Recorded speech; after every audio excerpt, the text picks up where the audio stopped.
Praise the lord. ప్రభు పేరిట మరొక దినంలోకి మీకు అందరికీ వందనాలు. ఈ దినం ప్రభు మన కొరకు ఏర్పాటు చేసుకున్నటువంటి వాక్య భాగము కీర్తనలు 103 కీర్తన 13వ వచనము.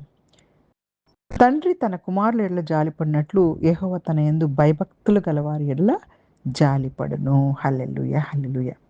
ఈరోజు ఫాదర్స్ డే కాబట్టి అందరికీ కూడాను ఫాదర్స్ డే శుభాకాంక్షలు.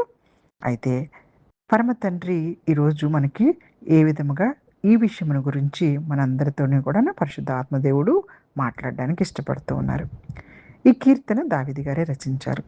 ఇందులో కూడాను దేవుని ప్రేమ, ఆయన కరుణ, ఆయన కృప, ఆయన క్షమాపణ విశ్వాసుల పట్ల ఎలా ఉంటుంది, ఎంత చక్కగా దావీదు గారు ఈ కీర్తనలో తెలియపరిచారు. తండ్రి తన కుమారుల ఎడల జాలిపడినట్లు. ఒక మంచి తండ్రి తన పిల్లల్ని ప్రేమిస్తారు. వారి బలహీనతలను అర్థం చేసుకుంటారు. వారు పడిపోతే పిల్లలు వారిని లేపుతారు. పిల్లలు తప్పు చేసినా పూర్తిగా వాళ్ళని దూరం పెట్టకుండా సరిదిద్దడానికి ప్రయత్నిస్తారు. ఈ ప్రేమ అనేది ఈ లోకంలోనే తండ్రి ప్రేమలకు షరత్తు లేనిది, కరుణతో నిండి ఉంటుంది. అలాంటిది పరమ తండ్రి మన అందరి పట్ల ఎంతో అద్భుతమైనటువంటి ప్రేమను కలిగి ఉన్నారు. చూడండి, యెహోవా తనకు భయపడు వారి ఎడల జాలిపడును. ఇక్కడ దేవునికి భయపడటం అనేక సార్లు తెలియపరుచుకున్నాం. ఏదో భయపడుతూ వణుకుతూ ఉండమని కాదు, గౌరవించటం, దేవుని మాటను గౌరవించటం, ఆయన చిత్తానికి లోపడతాం. అలాంటి వారిపై దేవుని అపారమైన కార్యక్రమం చూపిస్తారు. మన బలహీనతలు, బాధలు, పరిమితులు అన్నీ ఆయనకు తెలుసు. అందుకే ఆయన మనపై దయ చూపిస్తారు. మనం బలహీనమైనప్పుడు ఆయన మనల్ని విడిచిపెట్టడు. నిజమైన పశ్చాత్తాపంతో దేవుని వైపు తిరిగి వచ్చిన వారిని ఆయన క్షమించి ఆదరిస్తారు. దేవుని కరుణను అనుభవించిన వారు ఇతరుల పట్ల కూడా మనం కరుణ చూపేవారిగా ఉండాలి. బైబిల్ గ్రంథంలో తండ్రి ప్రేమను తెలియపరచడానికి మనకు అనేకమైన విషయాలు. తప్పిపోయిన కుమారుడు మనందరికీ తెలుసు. లూకాసు వార్త 15:20 వచనంలో తప్పిపోయిన కుమారుని తండ్రి అతనిపై ఎలా కనికరపడ్డారు అద్భుతంగా. అలాగే యెషయా గ్రంథం 49:15 వచనంలో తల్లి తన బిడ్డను మర్చిన దేవుడు మాత్రం తన ప్రజలను మర్చిపోడు. ఈ రోజుల్లో తల్లులు బిడ్డలను మర్చిపోయే స్థితిలోకి వెళ్ళిపోతున్నారు. అలా జరుగుతాయని పరిస్థితులు ముందుగానే పరిశుద్ధాత్ముడు బైబిల్ గ్రంథంలో తెలియపరిచారు. తల్లి తన బిడ్డను మర్చిన దేవుడు మాత్రం తన ప్రజలను మర్చిపోరు. అలాగే రోమాపత్రిక 8:15 వచనంలో అపోస్తలుడైన పౌలు గారు దేవునిని మనము అయ్యా, అబ్బా, తండ్రి అని పిలిచే హక్కు మనకిచ్చారు. పరిశుద్ధాత్ముడు జ్ఞాపకం చేస్తున్నారు. అలాగే 1 యోహాను గారు 3:1 వచనంలో తండ్రి మనపై చూపిన ప్రేమ ఎంత గొప్పదో చూడండి అని తెలియపరుస్తారు.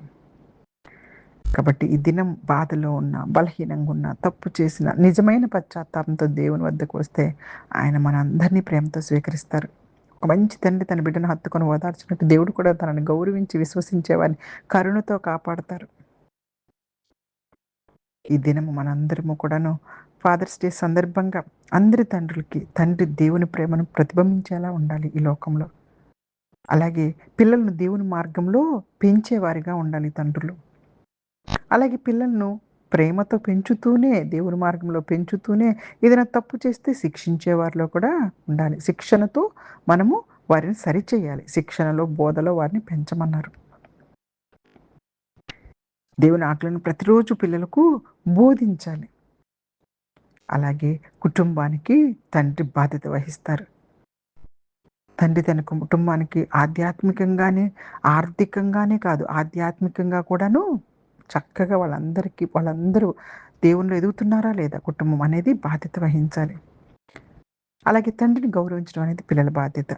మనందరికీ తెలుసు 10 ఆజ్ఞల్లో నీ తండ్రిని, నీ తల్లిని సన్మానింపుము.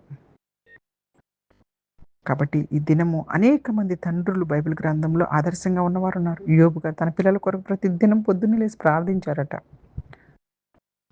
ప్రేమతో పెంచి బాధ్యత కలిగినటువంటి తండ్రి అబ్రహాం గారు విశ్వాసానికి ఆదర్శంగా తన కుటుంబాన్ని దేవుని మార్గంలో నడిపించారు. తప్పిపోయిన కుమారుని విషయంలో తండ్రి క్షమించి, ప్రేమించి తండ్రి యొక్క అద్భుత విషయాన్ని అక్కడ చూపిస్తారు. కాబట్టి తండ్రి మనకు అందరికీ కూడాను చూడండి, ఈ యొక్క కుటుంబానికి మొట్టమొదటగా ఆయన నాయకుడుగా, రక్షకుడుగా, బోధకుడుగా, ప్రేమ కలిగి క్షమించేవాడిగా ఉండాలి. తండ్రి తన పిల్లలకు దేవుని ప్రేమను చూపించే మొదటి వ్యక్తి. దేవుని భయంతో జీవించే తండ్రి ఖచ్చితంగా తన కుటుంబానికి గొప్ప ఆశీర్వాదంగా ఉంటారు. కాబట్టి ఈ దినం మనందరము ప్రార్థించాలి. పరలోక తండ్రి అయిన దేవా, మా కుటుంబాల్లో ఉన్న ప్రతి తండ్రిని ఆశీర్వదించు. జ్ఞానాన్ని ఇవ్వండి వారికి. వారికి ప్రేమను, సహనాన్ని, విశ్వాసాన్ని అనుగ్రహించండి.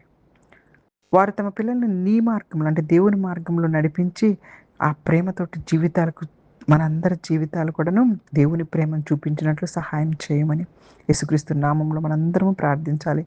మన కుటుంబాల్లో ఉన్న ప్రతి ఒక్క తండ్రికి ఎంతో కష్టపడతారు కుటుంబం కొరకు. వారికి మంచి ఆరోగ్యాన్ని ఇవ్వాలని కోరుకుంటూ చిన్ని వాక్యాన్ని దేవుడు ఆశీర్వదించి దీవించునుగాక.